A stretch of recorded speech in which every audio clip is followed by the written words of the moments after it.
Hi friends, here is the teaser review of Rajahab, edited by Double Star Prabhas Garu and Malvika Mohan Garu and Nidhi Agrawal Garu and Riddhi Kumar Garu. ఇక teaser గురించి teaser వచ్చి super excellent marvellous and extraordinary చాలా బాగుందని చెప్పొచ్చు. ఇక ఈ మూవీకి director వచ్చేసి మారుతి గారు.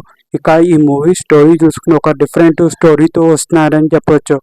ఇక ఈ మూవీకి మ్యూజిక్ డైరెక్టర్ ఎస్ఎస్ తమన్ గారు అయితే మ్యూజిక్ అండ్ బీజిఎం అయితే అదర్కొట్టి నెక్స్ట్ లెవెల్ అని చెప్పొచ్చు. ఇక ఈ మూవీలో ప్రభాస్ గారు అసలు లుక్స్ అండ్ కామెడీ టైమింగ్స్ అయితే సూపర్ ఎక్సలెంట్ ఎక్స్ట్రాడినరీ మార్వలస్గా ఉన్నాయి. నెక్స్ట్ లెవెల్ యాక్టింగ్ అని చెప్పొచ్చు. ఇక ఈ మూవీ వచ్చేసి డిసెంబర్ 5th రిలీజ్ అవుతుంది. ఈ మూవీ కోసం ఎవరైతే ఈగర్గా వెయిట్ చేస్తున్నారో కింద కామెంట్ బాక్స్లో తెలియజేయండి. ఈ మూవీ ఎంత కలెక్షన్ కలెక్ట్ చేస్తుందో కింద కామెంట్ బాక్స్లో తెలియజేయండి. ఈ వీడియో నచ్చితే లైక్ అండ్ షేర్ సబ్స్క్రైబ్ చేసేయండి. Thank you.